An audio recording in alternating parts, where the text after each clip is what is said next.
नमस्कार, स्वागत है जी खबरां दे इस बुलेटिन ਸਮੇਂ मैं रमन कुमार हाजिर ਹਾਂ जी। ਪਹਿਲਾਂ ਇੱਕ ਨਜ਼ਰ ਚੋਣਵੀਆਂ ਖਬਰਾਂ ਤੇ। ਹਰਸਿਮਰਤ ਕੌਰ ਬਾਦਲ ਨੇ ਕੇਂਦਰੀ ਕੈਬਨਿਟ ਤੋਂ ਦਿੱਤਾ ਅਸਤੀਫਾ।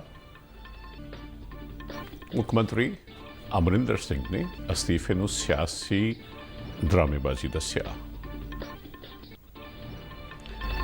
ਰੱਖਿਆ ਮੰਤਰੀ ਰਾਜਨਾਥ ਸਿੰਘ ਨੇ ਕਿਹਾ ਕਿ ਭਾਰਤ ਚੀਨ ਨਾਲ ਲੱਗਦੀ ਸਰਹੱਦ ਸੰਬੰਧੀ ਮੌਜੂਦਾ ਮੁੱਦੇ ਦੇ ਸ਼ਾਂਤਮਈ ਹੱਲ ਲਈ ਵਚਨਬੱਧ ਹੈ, ਪਰ ਨਾਲ ਹੀ ਦੇਸ਼ ਕਿਸੇ ਵੀ ਤਰ੍ਹਾਂ ਦੀ ਹੰਗਾਮੀ ਹਾਲਤ ਨਾਲ ਨਜਿੱਠਣ ਲਈ ਤਿਆਰ ਹੈ। ਭਾਰਤ ਸਰਕਾਰ ਨੇ ਕਿਹਾ ਕਿ ਪਾਕਿਸਤਾਨ ਨੂੰ ਆਪਣੇ ਖੇਤਰ ਬਾਰੇ ਅਜਿਹੇ ਦਾਅਵੇ ਨਹੀਂ ਕਰਨੇ ਚਾਹੀਦੇ ਜਿਨ੍ਹਾਂ ਦੀ ਕੋਈ ਕਾਨੂੰਨੀ ਮਾਨਤਾ ਜਾਂ ਭਰੋਸੇਯੋਗਤਾ ਨਾ ਹੋਵੇ। ਕੇਂਦਰੀ ਸਿਹਤ ਤੇ ਪਰਿਵਾਰ ਭਲਾਈ ਮੰਤਰੀ ਡਾਕਟਰ ਹਰਸ਼ਵਰਧਨ ਨੇ ਆਸ ਜਤਾਈ ਹੈ ਕਿ ਕੋਵਿਡ-19 ਵੈਕਸੀਨ ਅਗਲੇ ਸਾਲ ਦੇ ਸ਼ੁਰੂ ਵਿੱਚ ਉਪਲਬਧ ਹੋ ਜਾਵੇਗੀ। ਪ੍ਰਧਾਨ ਮੰਤਰੀ ਨਰਿੰਦਰ ਮੋਦੀ ਦੇ 77ਵੇਂ ਜਨਮ ਦਿਨ ਦੇ ਮੌਕੇ ਤੇ ਚੌਂ ਪਾਸਿਓਂ ਸ਼ੁਭਕਾਮਨਾਵਾਂ। ਭਾਰਤੀ ਜਨਤਾ ਪਾਰਟੀ ਵੱਲੋਂ ਨਰਿੰਦਰ ਮੋਦੀ ਦੇ ਜਨਮ ਦਿਨ ਨੂੰ ਸਮਰਪਿਤ ਸੇਵਾ ਸਪਤਾਹ ਮਨਾਇਆ ਜਾ ਰਿਹਾ ਹੈ। ਪਾਰਟੀ ਦੇ ਕੌਮੀ ਸਕੱਤਰ ਤਰੁਣ ਚੁੱਗ ਦੀ ਅਗਵਾਈ ਵਿੱਚ ਭਾਰਤੀ ਜਨਤਾ ਯੁਵਾ ਮੋਰਚਾ ਵੱਲੋਂ ਖੂਨਦਾਨ ਕੈਂਪ ਲਗਾਇਆ ਗਿਆ। ਤੇ ਹੁਣ ਖਬਰਾਂ ਵਿਸਥਾਰ ਨਾਲ। ਕੇਂਦਰੀ ਫੂਡ ਪ੍ਰੋਸੈਸਿੰਗ ਮੰਤਰੀ ਹਰਸਿਮਰਤ ਕੌਰ ਬਾਦਲ ਨੇ ਕੇਂਦਰੀ ਮੰਤਰੀ ਮੰਡਲ ਤੋਂ ਅਸਤੀਫਾ ਦੇ ਦਿੱਤਾ ਹੈ। ਆਪਣੇ ਟਵੀਟ ਸੁਨੇਹੇ ਵਿੱਚ ਕੇਂਦਰੀ ਮੰਤਰੀ ਨੇ ਲਿਖਿਆ ਕਿ ਉਹਨਾਂ ਕਿਸਾਨ ਵਿਰੋਧੀ ਆਰਡੀਨੈਂਸਾਂ ਤੇ ਕਾਨੂੰਨ ਦੇ ਵਿਰੋਧ ਵਿੱਚ ਕੇਂਦਰੀ ਮੰਤਰੀ ਮੰਡਲ ਤੋਂ ਅਸਤੀਫਾ ਦਿੱਤਾ ਹੈ। ਕਿਸਾਨਾਂ ਦੇ ਨਾਲ ਉਹਨਾਂ ਦੀ ਧੀ ਅਤੇ ਭੈਣ ਦੇ ਤੌਰ ਤੇ ਖੜੇ ਹੋਣ ਲਈ ਮਾਣ ਵੀ ਪ੍ਰਗਟਾਇਆ ਹੈ। ਦੂਜੇ ਪਾਸੇ ਪੰਜਾਬ ਦੇ ਮੁੱਖ ਮੰਤਰੀ ਕੈਪਟਨ ਅਮਰਿੰਦਰ ਸਿੰਘ ਨੇ ਹਰਸਿਮਰਤ ਕੌਰ ਬਾਦਲ ਵੱਲੋਂ ਕੇਂਦਰੀ ਮੰਤਰੀ ਮੰਡਲ ਛੱਡਣ ਦੇ ਫੈਸਲੇ ਤੇ ਟਿੱਪਣੀ ਕਰਦਿਆਂ ਕਿਹਾ ਕਿ ਇਹ ਫੈਸਲਾ ਅਕਾਲੀ ਦਲ ਵੱਲੋਂ ਇਸ ਮੁੱਦੇ ਤੇ ਕੀਤੀ ਜਾ ਰਹੀ ਨੌਟੰਕੀ ਦਾ ਇੱਕ ਹਿੱਸਾ ਹੈ। ਉਹਨਾਂ ਕਿਹਾ ਕਿ ਅਕਾਲੀ ਦਲ ਨੇ ਅਜੇ ਵੀ ਸੱਤਾਧਾਰੀ ਕੇਂਦਰੀ ਗੱਠਜੋੜ ਨੂੰ ਅਲਵਿਦਾ ਨਹੀਂ ਆਖਿਆ। ਉਹਨਾਂ ਟਵੀਟ ਰਾਹੀਂ ਕਿਹਾ ਹੈ ਕਿ ਅਕਾਲੀ ਦਲ ਨੂੰ ਕਿਸਾਨਾਂ ਦੇ ਹਿੱਤਾਂ ਦੀ ਕੋਈ ਚਿੰਤਾ ਨਹੀਂ, ਸਗੋਂ ਆਪਣੀ ਘਟ ਰਹੀ ਸਿਆਸੀ ਵਕਤ ਨੂੰ ਬਚਾਉਣ ਲਈ ਇਹ ਕਦਮ ਚੁੱਕਿਆ ਗਿਆ ਹੈ। ਰੱਖਿਆ ਮੰਤਰੀ ਰਾਜਨਾਥ ਸਿੰਘ ਨੇ ਕਿਹਾ ਕਿ ਭਾਰਤ ਚੀਨ ਨਾਲ ਲੱਗਦੀ ਸਰਹੱਦ ਸੰਬੰਧੀ ਮੌਜੂਦਾ ਮੁੱਦੇ ਦੇ ਸ਼ਾਂਤਮਈ ਹੱਲ ਲਈ ਵਚਨਬੱਧ ਹੈ, ਪਰ ਨਾਲ ਹੀ ਦੇਸ਼ ਕਿਸੇ ਵੀ ਤਰ੍ਹਾਂ ਦੀ ਹੰਗਾਮੀ ਹਾਲਤ ਨਾਲ ਨਜਿੱਠਣ ਲਈ ਤਿਆਰ ਹੈ। ਅੱਜ ਰਾਜ ਸਭਾ ਵਿੱਚ ਲੱਦਾਖ ਖੇਤਰ ਵਿੱਚ ਚੀਨ ਨਾਲ ਲੱਗਦੇ ਬਾਰਡਰ ਦੇ ਹਾਲਾਤ ਤੇ ਬਿਆਨ ਦਿੰਦਿਆਂ ਰੱਖਿਆ ਮੰਤਰੀ ਨੇ ਕਿਹਾ ਕਿ ਚੀਨ ਕੰਟਰੋਲ ਰੇਖਾ ਤੇ ਜਿਉਂ ਦੀ ਤਿਉਂ ਸਥਿਤੀ ਨੂੰ ਬਦਲਣ ਦੀ ਕੋਸ਼ਿਸ਼ ਕਰ ਰਿਹਾ, ਜਿਹੜੀ ਭਾਰਤ ਨੂੰ ਕਿਸੇ ਵੀ ਸ਼ਰਤ ਤੇ ਮਨਜ਼ੂਰ ਨਹੀਂ ਹੈ। ਉਹਨਾਂ ਕਿਹਾ ਕਿ ਸਰਹੱਦ ਤੇ ਮੌਜੂਦਾ ਸਥਿਤੀ ਸੰਬੰਧੀ ਫੌਜ ਦੀ ਨਫਰੀ ਦੇ ਹਿਸਾਬ ਨਾਲ ਅਤੇ ਤਣਾਅ ਵਾਲੀਆਂ ਥਾਵਾਂ ਦੇ ਮਾਮਲੇ ਵਿੱਚ ਪਹਿਲਾਂ ਦੇ ਮੁਕਾਬਲੇ ਬਹੁਤ ਅਲੱਗ ਹਨ। ਉਹਨਾਂ ਕਿਹਾ ਕਿ ਇਸ ਪੂਰੇ ਵਕਫੇ ਵਿੱਚ ਭਾਰਤੀ ਸੈਨਾ ਦੇ ਵਰਤਾਰੇ ਤੋਂ ਪਤਾ ਚੱਲਦਾ ਹੈ ਕਿ ਬਹੁਤ ਹੀ ਜ਼ਿਆਦਾ ਭੜਕਾਉਣ ਦੀ ਕਾਰਵਾਈ ਦਾ ਸਾਹਮਣਾ ਕਰਨ ਵਿੱਚ ਧੀਰਜ ਵਿਖਾਉਂਦੇ ਹੋਏ ਦੇਸ਼ ਦੀ ਖੇਤਰੀ ਅਖੰਡਤਾ ਦੀ ਰੱਖਿਆ ਕਰਦਿਆਂ ਜਵਾਨਾਂ ਨੇ ਪੂਰੀ ਦਲੇਰੀ ਦਾ ਪ੍ਰਦਰਸ਼ਨ ਕੀਤਾ ਹੈ। ਰੱਖਿਆ ਮੰਤਰੀ ਨੇ ਕਿਹਾ ਕਿ ਚੀਨ ਦੀ ਕਾਰਵਾਈ ਵੱਖ-ਵੱਖ ਦੁਵੱਲੇ ਸਮਝੌਤਿਆਂ ਅਤੇ 1993 ਤੇ 96 ਦੇ ਸਮਝੌਤਿਆਂ ਦੇ ਵਿਰੁੱਧ ਹੈ। ਪਿਛਲੇ ਕਈ ਦਹਾਕਿਆਂ ਤੋਂ ਚੀਨ ਨੇ ਸਰਹੱਦੀ ਖੇਤਰਾਂ ਵਿੱਚ ਆਪਣੀ ਤਾਇਨਾਤੀ ਵਧਾਉਣ ਲਈ ਮਹੱਤਵਪੂਰਨ ਢਾਂਚਾਗਤ ਉਸਾਰੀਆਂ ਕੀਤੀਆਂ ਹਨ। ਰਾਜਨਾਥ ਸਿੰਘ ਨੇ ਕਿਹਾ ਕਿ ਭਾਰਤ ਸਰਕਾਰ ਨੇ ਸੀਮਾ ਤੇ ਬੁਨਿਆਦੀ ਢਾਂਚੇ ਦੇ ਵਿਕਾਸ ਲਈ ਬਹੁਤ ਕੰਮ ਕੀਤਾ ਅਤੇ ਬਜਟ ਨੂੰ ਵੀ ਦੁੱਗਣਾ ਕਰ ਦਿੱਤਾ ਹੈ। ਚੀਨ ਨੇ ਲੱਦਾਖ ਵਿੱਚ ਕੋਈ 38,000 ਵਰਗ ਕਿਲੋਮੀਟਰ ਖੇਤਰ ਤੇ ਗੈਰ ਕਾਨੂੰਨੀ ਢੰਗ ਨਾਲ ਕਬਜ਼ਾ ਕੀਤਾ ਹੋਇਆ ਹੈ। ਉਧਰ ਪਾਕਿਸਤਾਨ ਨੇ ਆਪਣੇ ਕਬਜ਼ੇ ਵਾਲੇ ਕਸ਼ਮੀਰ ਵਿੱਚ 5,180 ਵਰਗ ਕਿਲੋਮੀਟਰ ਭਾਰਤੀ ਖੇਤਰ ਗੈਰ ਕਾਨੂੰਨੀ ਢੰਗ ਨਾਲ ਚੀਨ ਨੂੰ ਸੌਂਪ ਦਿੱਤਾ ਹੈ। ਉਹਨਾਂ ਕਿਹਾ ਕਿ ਸੀਮਾ ਦਾ ਮੁੱਦਾ ਜਟਿਲ ਮਾਮਲਾ ਹੈ ਤੇ ਭਾਰਤ ਅਤੇ ਚੀਨ ਨੇ ਸਵੀਕਾਰ ਕੀਤਾ ਕਿ ਦੁਵੱਲੇ ਸੰਬੰਧਾਂ ਲਈ शांति जरूरी है। भारत और चाइना की बाउंड्री का कस्टमरी और ट्रेडिशनल अलाइनमेंट चाइना नहीं मानता है। यह सीमा रेखा वेल एस्टेब्लिश्ड भौगोलिक सिद्धांतों पर आधारित है, जिसकी पुष्टि न केवल ट्रीटीज और एग्रीमेंट्स द्वारा बल्कि हिस्टोरिक यूसेज और प्रैक्टिसेस द्वारा भी सभापति महोदय हुई है। इससे दोनों देश सदियों से अवगत हैं, जबकि चाइना यह मानता है कि बाउंड्री अभी भी औपचारिक रूप से निर्धारित नहीं है। ਭਾਰਤ ਸਰਕਾਰ ਨੇ ਕਿਹਾ ਹੈ ਕਿ ਪਾਕਿਸਤਾਨ ਨੂੰ ਆਪਣੇ ਖੇਤਰ ਬਾਰੇ ਅਜਿਹੇ ਦਾਅਵੇ ਨਹੀਂ ਕਰਨੇ ਚਾਹੀਦੇ ਜਿਨ੍ਹਾਂ ਦੀ ਕੋਈ ਕਾਨੂੰਨੀ ਮਾਨਤਾ ਜਾਂ ਭਰੋਸੇਯੋਗਤਾ ਨਾ ਹੋਵੇ। ਰਾਜ ਸਭਾ ਵਿੱਚ ਵਿਦੇਸ਼ ਰਾਜ ਮੰਤਰੀ ਵੀ ਮੁਰਲੀਧਰਨ ਨੇ ਪਾਕਿਸਤਾਨ ਦੇ ਉਸ ਸਿਆਸੀ ਨਕਸ਼ੇ ਦੇ ਸੰਬੰਧ ਵਿੱਚ ਪੁੱਛੇ ਗਏ ਸਵਾਲ ਦੇ ਜਵਾਬ ਵਿੱਚ ਇਹ ਗੱਲ ਆਖੀ ਜਿਸ ਵਿੱਚ ਉਸਨੇ ਗੁਜਰਾਤ, ਜੰਮੂ ਕਸ਼ਮੀਰ ਤੇ ਲੱਦਾਖ ਦੇ ਕੁਝ ਇਲਾਕਿਆਂ ਨੂੰ ਆਪਣਾ ਦੱਸਿਆ ਸੀ। ਮੁਰਲੀਧਰਨ ਨੇ ਕਿਹਾ ਕਿ ਭਾਰਤ ਸਰਕਾਰ ਪਾਕਿਸਤਾਨ ਦੀ ਇਸ ਕਾਰਵਾਈ ਅਤੇ ਵੱਖ-ਵੱਖ ਕੌਮਾਂਤਰੀ ਮੰਚਾਂ ਤੇ ਜੰਮੂ ਕਸ਼ਮੀਰ ਸਮੇਤ ਹੋਰਨਾਂ ਮੁੱਦਿਆਂ ਤੇ ਉਸ ਦੇ ਕੂੜ ਪ੍ਰਚਾਰ ਦਾ ਉਚਿਤ ਜਵਾਬ ਦੇ ਚੁੱਕੀ ਹੈ। ਸਰਕਾਰ ਨੇ ਅੱਜ ਇਹ ਵੀ ਕਿਹਾ ਕਿ ਭਾਰਤ ਪਾਕਿਸਤਾਨ ਦੇ ਨਾਲ ਆਮ ਗੁਆਂਢੀ ਵਰਗੇ ਸਬੰਧ ਚਾਹੁੰਦਾ ਹੈ। ਸਰਕਾਰ ਨੇ ਇੱਕ ਵਾਰ ਫਿਰ ਦੁਹਰਾਇਆ ਕਿ ਦੋਹੇ ਦੇਸ਼ਾਂ ਵਿਚਾਲੇ ਕਿਸੇ ਵੀ ਮੁੱਦੇ ਨੂੰ ਅੱਤਵਾਦੀ, ਦੁਸ਼ਮਣੀ ਅਤੇ ਹਿੰਸਾ ਤੋਂ ਮੁਕਤ ਮਾਹੌਲ ਵਿੱਚ ਦੁਵੱਲੇ ਤੇ ਸ਼ਾਂਤੀਪੂਰਨ ਢੰਗ ਨਾਲ ਹੱਲ ਕੀਤਾ ਜਾਣਾ ਚਾਹੀਦਾ ਹੈ। ਰਾਜ ਸਭਾ ਵਿੱਚ ਪ੍ਰਸ਼ਨ ਦੇ ਲਿਖਤੀ ਜਵਾਬ ਵਿੱਚ ਵਿਦੇਸ਼ ਰਾਜ ਮੰਤਰੀ ਮੁਰਲੀਧਰਨ ਨੇ ਕਿਹਾ ਕਿ ਇਸ ਤਰ੍ਹਾਂ ਦਾ ਮਾਹੌਲ ਬਣਾਉਣ ਦੀ ਜ਼ਿੰਮੇਵਾਰੀ ਪਾਕਿਸਤਾਨ ਦੀ ਹੈ। ਇਸ ਵਾਸਤੇ ਪਾਕਿਸਤਾਨ ਨੂੰ ਭਰੋਸੇਯੋਗ ਕਦਮ ਚੁੱਕਣੇ ਚਾਹੀਦੇ ਹਨ ਤੇ ਸਰਹੱਦ ਪਾਰੋਂ ਭਾਰਤ ਵਿਰੁੱਧ ਕਿਸੇ ਵੀ ਤਰ੍ਹਾਂ ਦੇ ਅੱਤਵਾਦ ਤੇ ਕੰਟਰੋਲ ਕਰਨਾ ਚਾਹੀਦਾ ਹੈ। ਉਨ੍ਹਾਂ ਕਿਹਾ ਕਿ ਪਾਕਿਸਤਾਨ ਨੂੰ ਕਿਸੇ ਤਰ੍ਹਾਂ ਦੇ ਅੱਤਵਾਦੀ ਕਾਰੇ ਲਈ ਆਪਣੀ ਧਰਤੀ ਦਾ ਇਸਤੇਮਾਲ ਨਹੀਂ ਹੋਣ ਦੇਣਾ ਚਾਹੀਦਾ। ਵਿਦੇਸ਼ ਰਾਜ ਮੰਤਰੀ ਨੇ ਕਿਹਾ ਕਿ ਭਾਰਤ ਦੇ ਦੁਵੱਲੇ, ਖੇਤਰੀ ਤੇ ਬਹੁਪੱਖੀ ਮੰਚਾਂ ਤੇ ਸੀਮਾ ਪਾਰ ਅੱਤਵਾਦ ਤੇ ਅੱਤਵਾਦੀਆਂ ਦੀ ਘੁਸਪੈਠ ਨੂੰ ਪਾਕਿਸਤਾਨ ਤਰਫੋਂ ਸਮਰਥਨ ਦਿੱਤੇ ਜਾਣ ਦਾ ਮੁੱਦਾ ਨਿਰੰਤਰ ਉਠਾਇਆ ਹੈ। ਇਸ ਦੇ ਸਿੱਟੇ ਵਜੋਂ ਅੱਤਵਾਦੀ ਗੁੱਟਾਂ ਅਤੇ ਅੱਤਵਾਦੀਆਂ ਦੀਆਂ ਗਤੀਵਿਧੀਆਂ ਲਗਾਤਾਰ ਜਾਰੀ ਰਹਿਣ ਸਣੇ ਪਾਕਿਸਤਾਨ ਤੋਂ ਅੱਤਵਾਦ ਫੈਲਾਏ ਜਾਣ ਤੇ ਕੌਮਾਂਤਰੀ ਪੱਧਰ ਤੇ ਚਿੰਤਾ ਵਧੀ ਹੈ। ਮੁਰਲੀਧਰਨ ਨੇ ਕਿਹਾ ਕਿ ਪ੍ਰਮੁੱਖ ਸਹਿਯੋਗੀ ਦੇਸ਼ਾਂ ਨੇ ਪਾਕਿਸਤਾਨ ਨੂੰ ਕਿਹਾ ਕਿ ਉਹ ਕਿਸੇ ਵੀ ਤਰ੍ਹਾਂ ਦੀ ਅੱਤਵਾਦੀ ਗਤੀਵਿਧੀ ਲਈ ਆਪਣੀ ਧਰਤੀ ਦਾ ਇਸਤੇਮਾਲ ਨਾ ਹੋਣ ਦੇਵੇ।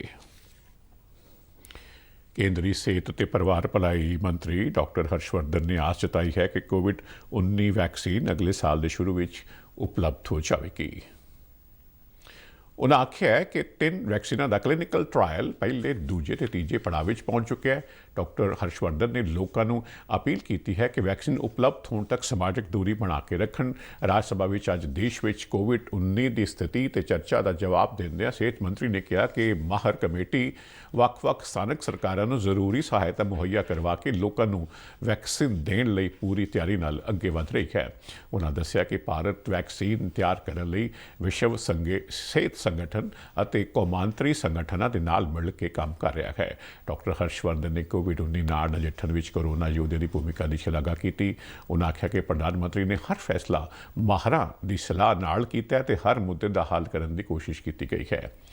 ਡਾਕਟਰ ਸਾਹਿਬ ਨੇ ਕਿਹਾ ਕਿ ਭਾਰਤ ਨੇ ਸ਼ੁਰੂਆਤੀ ਦਿਨਾਂ ਤੋਂ ਹੀ ਕੋਵਿਡ-19 ਤੇ ਕਾਬੂ ਪਾਉਣ ਦੇ ਯਤਨ ਸ਼ੁਰੂ ਕਰ ਦਿੱਤੇ ਸਨ ਅਤੇ ਉਹ ਪੂਰੀ ਇਮਾਨਦਾਰੀ ਤੇ ਸਮਰਪਣ ਨਾਲ ਇਸ ਨਾਲ ਨਜਿੱਠ ਰਿਹਾ ਹੈ। ਕੋਰੋਨਾ ਪੀੜਤਾਂ ਦੇ ਸੰਪਰਕ ਵਿੱਚ ਆਏ ਲੋਕਾਂ ਦਾ ਪਤਾ ਲਗਾਉਣ, ਨਿਗਰਾਨੀ ਤੰਤਰ ਬਿਹਤਰ ਬਣਾਉਣ ਅਤੇ ਕੋਵਿਡ-19 ਮਾਮਲਿਆਂ ਦੀ ਸੰਖਿਆ ਦੇ ਨਾਲ ਮ੍ਰਿਤਕਾਂ ਦੀ ਸੰਖਿਆ ਵੀ ਘਟਾਈ ਗਈ ਹੈ।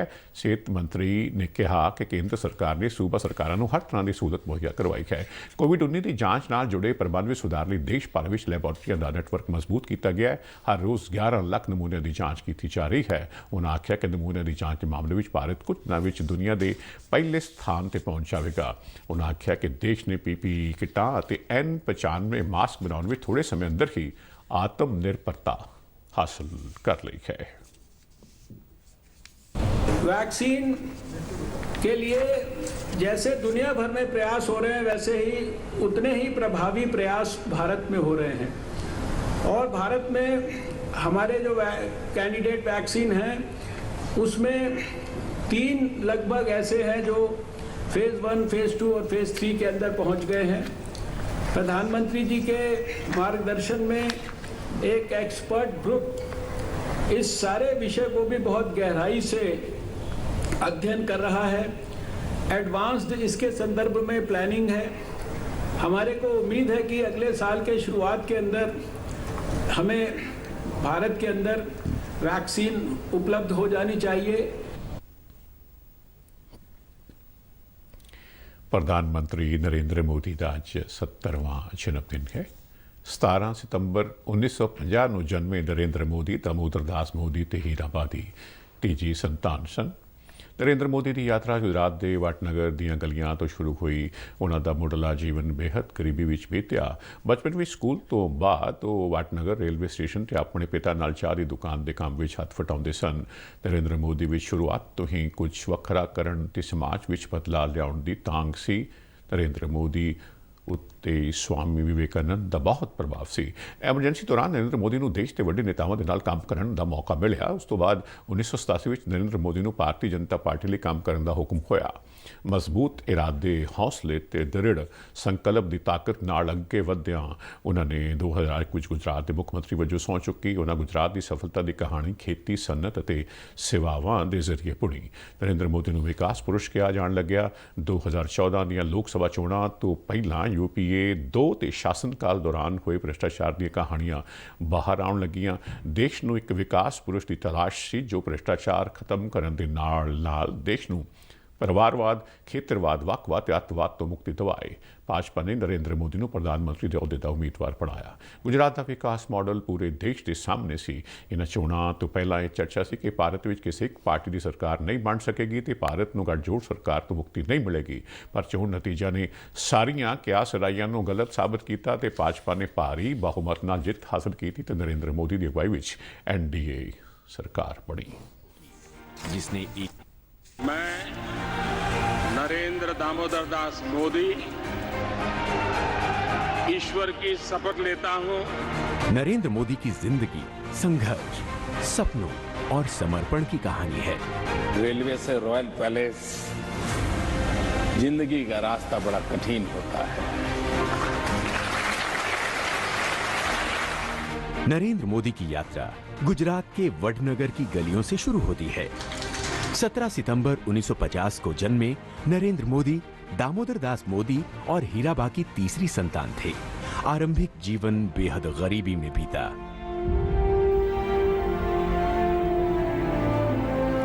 माता जी है प्रधानमंत्री नरेंद्र मोदी ने अपने कार्यकाल दौरान खुद झाड़ू फड़ के स्वच्छ भारत मुहिम की शुरुआत की थी। नरेंद्र मोदी का सबका साथ, सबका विकास, सबका विश्वास ਮੰਤਰ ਜਗ ਜ਼ਾਹਰ ਹੈ। ਮੋਦੀ ਸਰਕਾਰ ਦੇ ਪਹਿਲੇ ਕਾਰਜਕਾਲ ਦੌਰਾਨ ਕੀਤੇ ਗਏ ਵਿਕਾਸ ਕੰਮਾਂ ਦੀ ਰਿਪੋਰਟ ਕਾਰਡ ਲਿਖਾਉਣ ਦੇ ਸਾਹਮਣੇ ਸੀ ਤੇ 2019 ਵਿੱਚ ਹੋਈਆਂ ਚੋਣਾਂ ਦੌਰਾਨ ਭਾਰਤੀ ਜਨਤਾ ਪਾਰਟੀ ਨੂੰ ਜਨਤਾ ਨੇ ਪਹਿਲਾਂ ਨਾਲੋਂ ਵੀ ਵੱਧ ਬਹੁਮਤ ਦੇ ਕੇ ਜਿਤਾਇਆ, ਜੋ ਆਪਣੇ ਆਪ ਵਿੱਚ ਭਾਰਤੀ ਜਨਤਾ ਪਾਰਟੀ ਲਈ ਇਤਿਹਾਸ ਹੋਣੇ ਪੜਿਆ। ਜੰਮੂ ਕਸ਼ਮੀਰ 'ਚੋਂ ਧਾਰਾ 370 ਨੂੰ ਹਟਾਉਣ ਦੀ ਦਲੇਰੀ ਨਰਿੰਦਰ ਮੋਦੀ ਸਰਕਾਰ ਨੇ ਹੀ ਵਿਖਾਈ। ਸਾਰਿਆਂ ਦੀ ਜ਼ੁਬਾਨ ਤੇ ਇੱਕੋ ਹੀ ਗੱਲ ਆਈ, ਮੋਦੀ ਹੈ ਤੋ ਮੁਮਕਿਨ ਹੈ। ਮੋਦੀ ਸਰਕਾਰ ਨੇ 3 ਤਲਾਕ ਵਰਗੀ ਬੁਰਾਈ ਤੋਂ ਮੁਸਲਿਮ ਔਰਤਾਂ ਨੂੰ ਮੁਕਤੀ ਦਿਵਾਈ। ਉਹਨਾਂ ਦੇ ਕਾਰਜਕਾਲ ਦੌਰਾਨ ਹੀ ਰਾਮ ਜਨਮ ਭੂਮੀ ਵਿਵਾਦ ਦਾ ਸ਼ਾਂਤੀਪੂਰਨ ਹੱਲ ਸਿਰਫ ਇੱਕ ਵਿਵਾਦ ਦਾ ਹੱਲ ਹੀ ਨਹੀਂ ਸਗੋਂ ਭਾਰਤ ਦੇ ਬਿਹਤਰ ਭਵਿੱਖ ਦਾ ਇੱਕ ਵੱਡਾ ਕਾਰਨ ਬਣ ਗਿਆ। ਨਰਿੰਦਰ ਮੋਦੀ ਨੇ ਕਰਤਾਰਪੁਰ ਲਾਂਘਾ ਖੋਲ੍ਹ ਕੇ ਦੁਨੀਆ ਭਰ ਦੀਆਂ ਨਾਨਕ ਨਾਮ ਲੇਵਾ ਸੰਗਤਾਂ ਦਾ ਦਿਲ ਮੋਹ ਲਿਆ। ਰਾਸ਼ਟਰੀ ਸੁਰੱਖਿਆ ਦੇ ਮਾਮਲੇ ਵਿੱਚ ਵੀ ਪ੍ਰਧਾਨ ਮੰਤਰੀ ਨਰਿੰਦਰ ਮੋਦੀ ਨੇ ਪਾਕਿਸਤਾਨ ਸਥਿਤ ਅੱਤਵਾਦੀ ਟਿਕਾਣਿਆਂ ਤੇ ਸਰਜੀਕਲ ਸਟ੍ਰਾਈਕ ਕਰਵਾ ਕੇ ਦੁਨੀਆ ਨੂੰ ਇਹ ਸੰਦੇਸ਼ ਦਿੱਤਾ ਕਿ ਅੱਤਵਾਦ ਨੂੰ ਕਿਸੇ ਵੀ ਸੂਰਤ ਵਿੱਚ ਬਰਦਾਸ਼ਤ ਨਹੀਂ ਕੀਤਾ ਜਾਏਗਾ। ਨਰਿੰਦਰ ਮੋਦੀ ਦੀ ਅਗਵਾਈ ਵਿੱਚ ਕੇਂਦਰ ਸਰਕਾਰ ਨੇ ਗਰੀਬਾਂ ਲਈ ਆਯੁਸ਼ਮਾਨ ਭਾਰਤ ਸਕੀਮ ਤਹਿਤ 50 ਕਰੋੜ ਤੋਂ ਵੱਧ ਭਾਰਤੀਆਂ ਨੂੰ ਸਿਹਤ ਕਵਰ ਦਿੱਤਾ। ਨਰਿੰਦਰ ਮੋਦੀ ਦੇ ਅੰਤਰਰਾਸ਼ਟਰੀ ਯੋਗ ਦਿਵਸ ਮਨਾਉਣ ਦੀ ਸੰਯੁਕਤ ਰਾਸ਼ਟਰ ਦੀ ਬੇਨਤੀ ਨੂੰ ਜ਼ਬਰਦਸਤ ਸਮਰਥਨ ਮਿਲਿਆ ਤੇ 21 ਜੂਨ ਨੂੰ ਕੌਮਾਂਤਰੀ ਯੋਗ ਦਿਵਸ ਐਲਾਨਿਆ ਗਿਆ। ਕੋਰੋਨਾ ਕਾਲ ਦੌਰਾਨ ਪ੍ਰਧਾਨ ਮੰਤਰੀ ਗਰੀਬ ਕਲਿਆਣ ਯੋਜਨਾ ਤਹਿਤ ਲੋਕਾਂ ਦੀ ਮਦਦ ਕਰਨ ਦਾ ਜਜ਼ਬਾ ਦੇਸ਼ ਦੀ ਜਨਤਾ ਦੇ ਖੁਦ ਵੇਖਿਆ। ਨਰਿੰਦਰ ਮੋਦੀ ਲੋਕਾਂ ਦੇ ਨੇਤਾ ਅਤੇ ਆਮ ਲੋਕਾਂ ਦੀਆਂ ਸਮੱਸਿਆਵਾਂ ਨੂੰ ਹੱਲ ਕਰਨ ਤੇ ਉਹਨਾਂ ਦੇ ਜੀਵਨ ਪੱਧਰ ਵਿੱਚ ਸੁਧਾਰ ਲਿਆਉਣ ਲਈ ਸਮਰਪਿਤ ਹਨ। ਪ੍ਰਧਾਨ ਮੰਤਰੀ ਨਰਿੰਦਰ ਮੋਦੀ ਦੇ ਜਨਮ ਦਿਨ ਤੇ ਅੱਜ ਦੇਸ਼ ਭਰ ਵਿੱਚ ਸੇਵਾ ਸਪਤਾਹ ਦਾ ਆਯੋਜਨ ਕੀਤਾ ਜਾ ਰਿਹਾ ਹੈ। ਇਸ ਮੌਕੇ ਪੂਰੇ ਦੇਸ਼ ਵਿੱਚ ਕਲਿਆਣਕਾਰੀ ਪ੍ਰੋਗਰਾਮ ਕਰਵਾਏ ਜਾ ਰਹੇ ਹਨ। 14 ਤੋਂ 20 ਸਤੰਬਰ ਤੱਕ ਸਮੁੱਚੇ ਦੇਸ਼ ਵਿੱਚ ਸਫਾਈ, ਸੈਨੀਟੇਸ਼ਨ ਪੈਡ ਵੰਡਣ, ਵੀਲ ਚੇਅਰ ਅਤੇ ਕਈ ਭਲਾਈ ਪ੍ਰੋਗਰਾਮ ਜਾਰੀ ਹਨ। ਭਾਰਤੀ ਜਨਤਾ ਪਾਰਟੀ ਦੇ ਕੌਮੀ ਪ੍ਰਧਾਨ JP ਨੱਡਾ ਨੇ ਸੇਵਾ ਸਪਤਾਹ ਪ੍ਰੋਗਰਾਮ ਤਹਿਤ ਦਿੱਲੀ ਦੇ ਚਾਂਦਨੀ ਚੌਂਕ ਵਿੱਚ ਕਰਵਾਏ ਪ੍ਰੋਗਰਾਮ ਵਿੱਚ ਹਿੱਸਾ ਲਿਆ। ਪਾਰਟੀ ਕਾਰਜਕਰਤਾ ਅਤੇ ਨੇਤਾ ਦੇਸ਼ ਭਰ ਵਿੱਚ ਸੂਬਾ ਪੱਧਰ ਦੇ ਪ੍ਰੋਗਰਾਮ ਕਰਵਾ ਰਹੇ ਹਨ। ਪ੍ਰਧਾਨ ਮੰਤਰੀ ਨੂੰ ਉਹਨਾਂ ਦੇ ਜਨਮ ਦਿਨ ਤੇ ਭਾਰਤ ਦੇ ਰਾਸ਼ਟਰਪਤੀ, ਉਪ ਰਾਸ਼ਟਰਪਤੀ, ਸੂਚਨਾ ਤੇ ਪ੍ਰਸਾਰਣ ਮੰਤਰੀ, ਗ੍ਰਹਿ ਮੰਤਰੀ, ਭਾਰਤੀ ਜਨਤਾ ਪਾਰਟੀ ਦੇ ਕੌਮੀ ਪ੍ਰਧਾਨ ਤੋਂ ਇਲਾਵਾ ਦੁਨੀਆ ਦੇ ਕਈ ਮੁਲਕਾਂ ਦੀਆਂ ਸਰਕਾਰਾਂ ਦੇ ਮੁਖੀਆਂ ਵੱਲੋਂ ਵਧਾਈ ਸੁਨੇਹੇ ਭੇਜੇ ਗਏ ਹਨ। ਰਾਸ਼ਟਰਪਤੀ ਰਾਮਨਾਥ ਕੋਵਿੰਦ ਨੇ ਪ੍ਰਧਾਨ ਮੰਤਰੀ ਨਰਿੰਦਰ ਮੋਦੀ ਨੂੰ ਉਹਨਾਂ ਦੇ ਜਨਮ ਦਿਨ ਤੇ ਸ਼ੁਭਕਾਮਨਾਵਾਂ ਦਿੱਤੀਆਂ ਹਨ। ਆਪਣੇ ਟਵੀਟ ਵਿੱਚ ਰਾਸ਼ਟਰਪਤੀ ਨੇ ਕਿਹਾ ਹੈ ਕਿ ਪ੍ਰਧਾਨ ਮੰਤਰੀ ਨਰਿੰਦਰ ਮੋਦੀ ਨੇ ਭਾਰਤ ਦੇ ਜੀਵਨ ਮੁੱਲਾਂ ਅਤੇ ਲੋਕਤੰਤਰੀ ਪਰੰਪਰਾ ਵਿੱਚ ਵਿਸ਼ਵਾਸ ਦਾ ਆਦਰਸ਼ ਪੇਸ਼ ਕੀਤਾ ਹੈ। ਰਾਸ਼ਟਰਪਤੀ ਦੇ ਪ੍ਰਧਾਨ ਮੰਤਰੀ ਦੀ ਚੰਗੀ ਸਿਹਤ ਦੀ ਕਾਮਨਾ ਵੀ ਕੀਤੀ ਹੈ। ਉਪ ਰਾਸ਼ਟਰਪਤੀ ਐਮ ਵੈਂਕਈਆ ਨਾਇਡੂ ਨੇ ਪ੍ਰਧਾਨ ਮੰਤਰੀ ਨਰਿੰਦਰ ਮੋਦੀ ਨੂੰ ਟਵੀਟ ਰਾਹੀਂ ਵਧਾਈ ਦਿੱਤੀ ਹੈ। ਆਪਣੇ ਸੁਨੇਹੇ ਵਿੱਚ ਉਹਨਾਂ ਕਿਹਾ ਕਿ ਪ੍ਰਧਾਨ ਮੰਤਰੀ ਦੀਆਂ ਕੋਸ਼ਿਸ਼ਾਂ ਸਦਕਾ ਦੇਸ਼ ਵਿੱਚ ਕਾਫੀ ਤਰੱਕੀ ਹੋਈ ਹੈ। ਉਹਨਾਂ ਆਖਿਆ ਕਿ ਪ੍ਰਧਾਨ ਮੰਤਰੀ ਦੀ ਅਗਵਾਈ ਵਿੱਚ ਸਰਕਾਰ ਕਈ ਚੁਣੌਤੀਆਂ ਦਾ ਸਾਹਮਣਾ ਕਰ ਰਹੀ ਹੈ। सूचना ਅਤੇ ਪ੍ਰਸਾਰਣ ਮੰਤਰੀ ਪ੍ਰਕਾਸ਼ ਜਾਵੜੇਕਰ ਨੇ ਆਪਣੇ ਟਵੀਟ ਵਿੱਚ ਕਿਹਾ ਕਿ ਪ੍ਰਧਾਨ ਮੰਤਰੀ ਨੇ ਦ੍ਰਿੜ ਇੱਛਾ ਸ਼ਕਤੀ ਅਤੇ ਸੰਕਲਪ ਨਾਲ ਦੇਸ਼ ਨੂੰ ਨਵੀਆਂ ਉਚਾਈਆਂ ਤੇ ਪਹੁੰਚਾਇਆ ਹੈ। ਉਹਨਾਂ ਕਿਹਾ ਕਿ ਪ੍ਰਧਾਨ ਮੰਤਰੀ ਦੀ ਅਗਵਾਈ ਵਿੱਚ ਦੇਸ਼ ਲਗਾਤਾਰ ਤਰੱਕੀ ਦੇ ਰਸਤੇ ਤੇ ਅੱਗੇ ਵਧ ਰਿਹਾ ਹੈ। ਕੇਂਦਰੀ ਗ੍ਰਹਿ ਮੰਤਰੀ ਅਮਿਤ ਸ਼ਾਹ ਨੇ ਆਪਣੇ ਟਵੀਟ ਵਿੱਚ ਕਿਹਾ ਕਿ ਪ੍ਰਧਾਨ ਮੰਤਰੀ ਮੋਦੀ ਦੇਸ਼ ਦੇ ਸਭ ਤੋਂ ਵੱਧ ਹਰਮਨ ਪਿਆਰੇ ਨੇਤਾ ਹਨ ਤੇ ਦੇਸ਼ ਦੀ ਸੇਵਾ ਤੇ ਗਰੀਬਾਂ ਦੇ ਕਲਿਆਣ ਲਈ ਸਮਰਪਿਤ ਹਨ। ਉਹਨਾਂ ਕਿਹਾ ਕਿ ਮੋਦੀ ਦੇ ਰੂਪ ਵਿੱਚ ਦੇਸ਼ ਨੂੰ ਇੱਕ ਅਜਿਹੀ ਲੀਡਰਸ਼ਿਪ ਮਿਲੀ ਹੈ ਜਿਸ ਨੇ ਪਛੜੇ ਵਰਗਾਂ ਦੀਆਂ ਲੋਕ ਭਲਾਈ ਨੀਤੀਆਂ ਨੂੰ ਵਿਕਾਸ ਦੀ ਮੁੱਖ ਧਾਰਾ ਨਾਲ ਜੋੜਿਆ ਤੇ ਇੱਕ ਮਜ਼ਬੂਤ ਭਾਰਤ ਦੀ ਨੀਂਹ ਰੱਖੀ ਹੈ। ਰੂਸ ਦੇ ਰਾਸ਼ਟਰਪਤੀ ਵਲਾਦੀਮੀਰ ਪੁਤਿਨ ਨੇ ਪ੍ਰਧਾਨ ਮੰਤਰੀ ਨਰਿੰਦਰ ਮੋਦੀ ਨੂੰ ਉਹਨਾਂ ਦੇ ਜਨਮ ਦਿਨ ਮੌਕੇ ਸ਼ੁਭਕਾਮਨਾਵਾਂ ਦਿੱਤੀਆਂ ਹਨ। ਇਸੇ ਹੀ ਤਰ੍ਹਾਂ ਨੇਪਾਲ ਦੇ ਪ੍ਰਧਾਨ ਮੰਤਰੀ KP ਸ਼ਰਮਾ ਓਲੀ ਨੇ ਪ੍ਰਧਾਨ ਮੰਤਰੀ ਨਰਿੰਦਰ ਮੋਦੀ ਨੂੰ ਜਨਮ ਦਿਨ ਮੌਕੇ ਵਧਾਈ ਸੁਨੇਹਾ ਭੇਜਿਆ। ਟਵੀਟ ਕਰਕੇ ਉਹਨਾਂ ਆਖਿਆ ਕਿ ਦੋਹੇ ਦੇਸ਼ਾਂ ਵਿਚਾਲੇ ਸੰਬੰਧ ਮਜ਼ਬੂਤ ਕਰਨ ਲਈ ਉਹ ਪ੍ਰਧਾਨ ਮੰਤਰੀ ਨਰਿੰਦਰ ਮੋਦੀ ਨਾਲ ਰਲ ਕੇ ਕੰਮ ਕਰਦੇ ਰਹਿਣਗੇ। ਸੋ ਜੀ ਇਹ ਸਨ ਇਸ ਬੁਲੇਟਿਨ ਦੀਆਂ ਖਬਰਾਂ। ਹੁਣ ਇਜਾਜ਼ਤ ਚਾਹਾਂਗੇ। ਆਪਣਾ ਖਿਆਲ ਰੱਖੋ।